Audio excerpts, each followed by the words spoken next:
1979 வரை Mohammed Risa Pahlavi தலைமையிலான அரச குடும்பம் ஈரானை ஆட்சி செய்து வந்தது. மேற்கத்திய நாடுகளுடன் நெருங்கிய உறவு பாராட்டிய ரிசா நவீனமயமாக்கலை வேகமாக செயல்படுத்திக் கொண்டிருந்தார். அரச குடும்பத்தின் ஆதரவு பெற்றவர்களின் அதிகார துஷ்பிரயோகத்தால் நாட்டில் ஊழல் பெருக்கெடுத்து பல்வேறு முறைகேடுகள் நடைபெற தொடங்கியது. இதனை கண்டித்து எதிர்த்து பேசிய அரசியல் தலைவர்கள் தண்டிக்கப்பட்டனர்.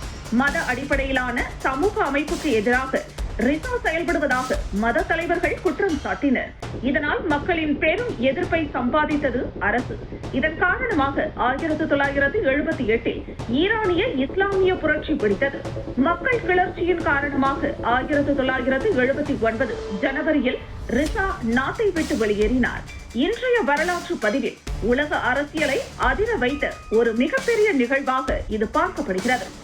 1960களில் அரசுக்கு எதிராக செயல்பட்டு வந்த ரூஹுல்லா மூசவி கொமேனி 1964ஆம் ஆண்டு ஈரானிய அரசால் துருக்கிக்கு நாடு கடத்தப்பட்டிருந்தார். ரிசா நாட்டை விட்டு வெளியேறியது 14 ஆண்டுகளுக்கு பின் மீண்டும் நாடு திரும்பினார் கொமேனி. அதே ஆண்டு ஏப்ரல் மாதம் நடைபெற்ற மக்கள் வாக்கெடுப்பின் மூலம் ஈரான் இஸ்லாமிய குடியரசு என அறிவிக்கப்பட்டது. இதன் மூலம் ஈரான் மத அடிப்படையிலான அரசாக மாறியது. ஒரு அரசை பதவி நீக்கி மத அடிப்படையிலான புதிய அரசை உருவாக்கிய இந்த புரட்சி இன்றளவும் மத்திய கிழக்கு அரசியலை வடிவமைத்து வருகிறது. இந்த புரட்சி உலக அரசியலில் பெரிய மாற்றத்தை ஏற்படுத்தியது. அமெரிக்கா ஈரான் உறவு முற்றிலும் சீர்குலைந்தது. 1979 நவம்பரில் டெஹ்ரானில் செயல்பட்டு வந்த அமெரிக்க தூதரகத்தின் 52 பணியாளர்களை ஈரானிய மாணவர் அமைப்பினர் 444 நாட்கள் சிறைபிடித்த சம்பவம் உலக கவனத்தை ஈர்த்தது.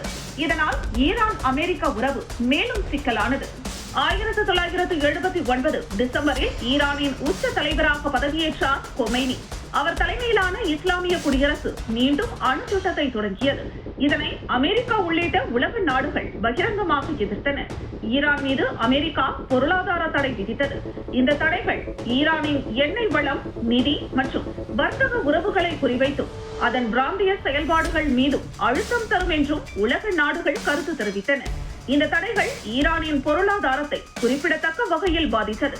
ஆனால் தாங்கள் அமைதி மற்றும் வளர்ச்சி பணிகளுக்காகவே அணுசக்தி ஆராய்ச்சிகளை மேற்கொள்வதாகவும் சர்வதேச அணுசக்தி முகமையின் வழிமுறைகளுக்கும் கட்டுப்பாடுகளுக்கும் உட்பட்டு ஆய்வுகளை மேற்கொள்வதாக விளக்கம் அளித்தது ஈரான். இதன் காரணமாக அவ்வப்போது அமெரிக்கா ஈரான் இடையே பதற்றம் நிலவி வந்தது. 2015ஆம் ஆண்டு ஜூலை மாதம் ஈரானின் அணுசக்தி திட்டங்களை கட்டுப்படுத்தும் வகையில் அமெரிக்கா, இங்கிலாந்து, பிரான்ஸ், ரஷ்யா, சீனா, ஜெர்மனி ஆகிய நாடுகளுக்கிடையேயான ஈரான் அணுசக்தி ஒப்பந்தம் கையெழுத்தானது. ஆஸ்திரிய நாட்டின் வியன்னாவில் ஏற்பட்ட இந்த ஒப்பந்தத்தின் ஒரு அங்கமான யுரேனியம் செறிவூட்டலை கட்டுப்படுத்தும் விதிமுறைக்கு ஈரான் ஒத்துக்கொண்டது. சர்வதேச அணுசக்தி முகமையின் கண்காணிப்பில் அணுசக்தி ஆராய்ச்சி நிலையங்கள் இயங்கும் எனவும் ஒப்பந்தம் செய்யப்பட்டது. ஈரான் மீது அறிவிக்கப்பட்டிருந்த பொருளாதார தடைகள் விலக்கிக் கொள்ளப்பட்டது.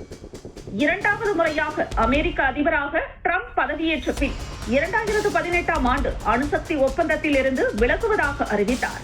அதன் பிறகு மீண்டும் ஈரான் மீது பொருளாதார தடையும் ராணுவ அச்சுறுத்தல்களும் அதிகரித்தன. இந்த தடையின் காரணமாக ஈரானின் எண்ணெய் ஏற்றுமதியில் பெரும் பாதிப்பு ஏற்பட்டுள்ளது. பணவீக்கம் அதிகரித்து பொதுமக்களின் இயல்பு வாழ்க்கை பாதிப்புக்குள்ளாகி இருக்கிறது.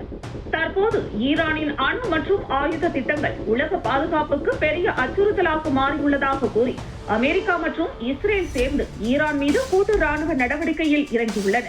பிப்ரவரி 28 அன்று முதல் ஆபரேஷன் எபிக் ஃபியூரி என்ற பெயரில் ஈரான் மீது வான்வழி தாக்குதலை தொடங்கியுள்ளது அமெரிக்கா. இந்த தாக்குதலில் ஈரான் உச்ச தலைவர் அயத்துல்லா அலி காமேனி பலியானதாக அமெரிக்கா அறிவித்தது. மேலும் பல்வேறு அரசு மேல்நிலை அதிகாரிகளும் கொல்லப்பட்டதாக கூறப்படுகிறது.